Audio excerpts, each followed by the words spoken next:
My YouTube family, आप सबका मेरे चैनल पे स्वागत है।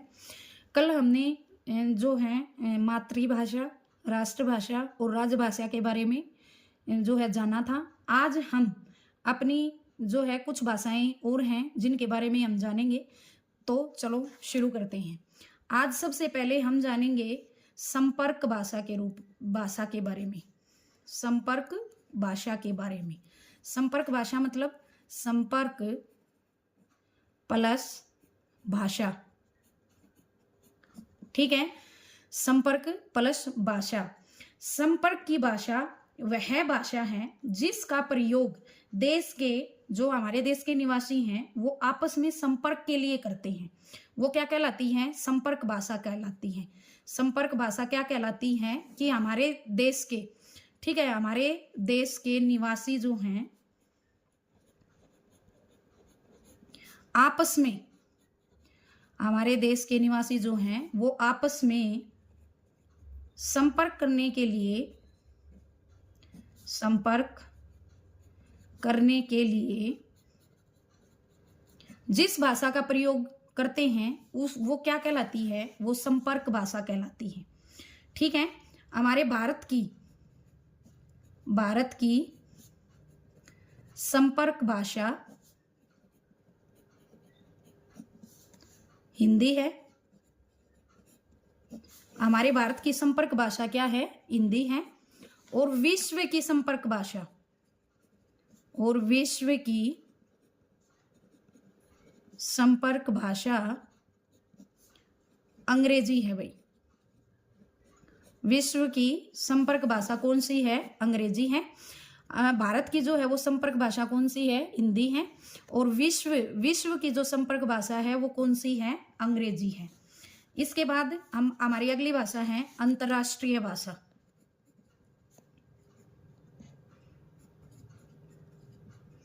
अंतर्राष्ट्रीय भाषा। अंतर्राष्ट्रीय भाषा क्या होती है? संसार के विभिन्न देश आपसी संपर्क के लिए, संसार के विभिन्न देश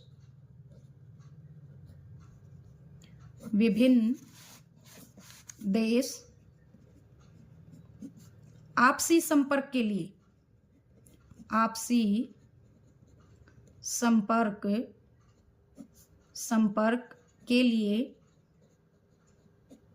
जिस भाषा का प्रयोग करते हैं, संसार के विभिन्न का मैं आपको मीनिंग यहाँ बता दूं। विभिन्न का मतलब होता है अलग अलग। विभिन्न का मतलब क्या होता है? यहाँ पे विभिन्न का मतलब होता है अलग अलग।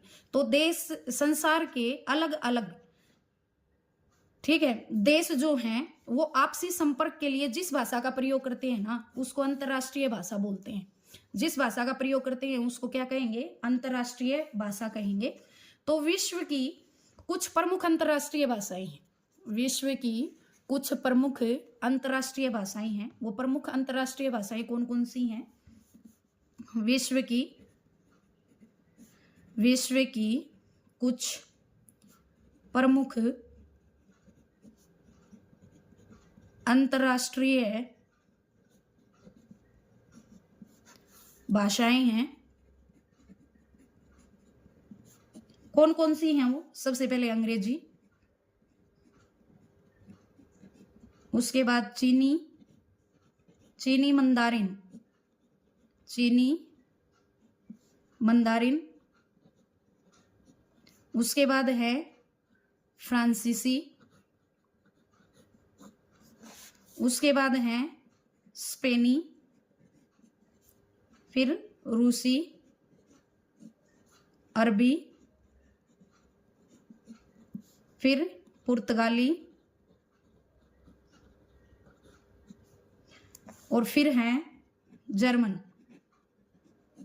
तो भाई ये हमारी विश्व की कुछ अंतर्राष्ट्रीय भाषाएं हैं। कौन कौन सी हैं? अंग्रेजी, चीनी, मंदारिन, फ्रांसीसी, स्पेनी, रूसी, अरबी, पुर्तगाली और जर्मन।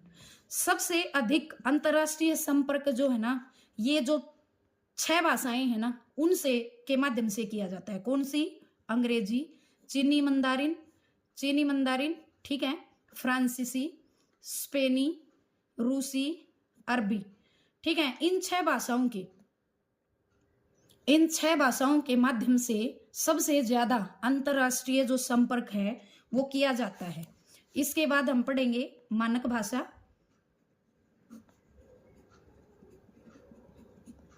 मानक भाषा क्या होती है? भाषा के जिस रूप को शिक्षित जनों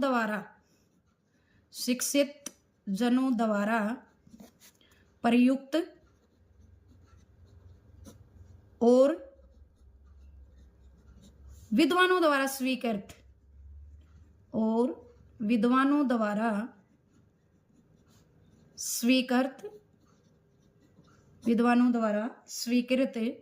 किया गया है।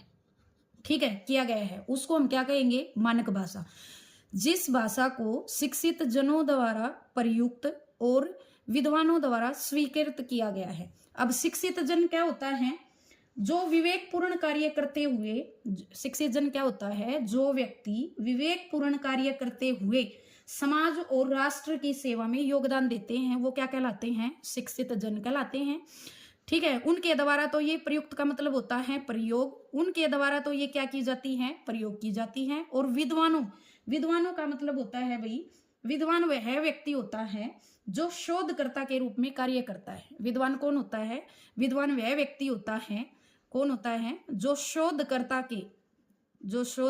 के रूप में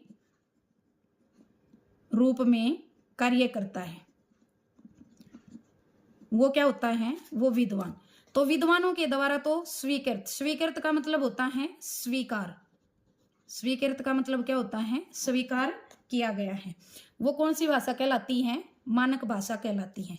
तो कुछ अमानक रूप जिनका जो है बच्चे लिखते टाइम जो है वो प्रयोग करते हैं, लेकिन उनका सही मानक रूप क्या होता है? जैसे हम लिखते हैं द और ध का मतलब, जैसे हमने शुद्ध शब्द लिखा तो हम उसको ऐसे कर देते हैं। तो ये जो है ना, ये अमानक रूप है। कौन सा रूप है? अमानक रूप।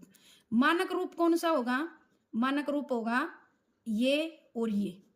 ठीक है, अब जैसे हम लिख देते हैं कई बार कुछ वर्ड नए जैसे हम लिख देते हैं, बच्चे ऐसे लिख देते हैं, तो ये अमानक रूप है। मानक रूप इसका क्या होगा?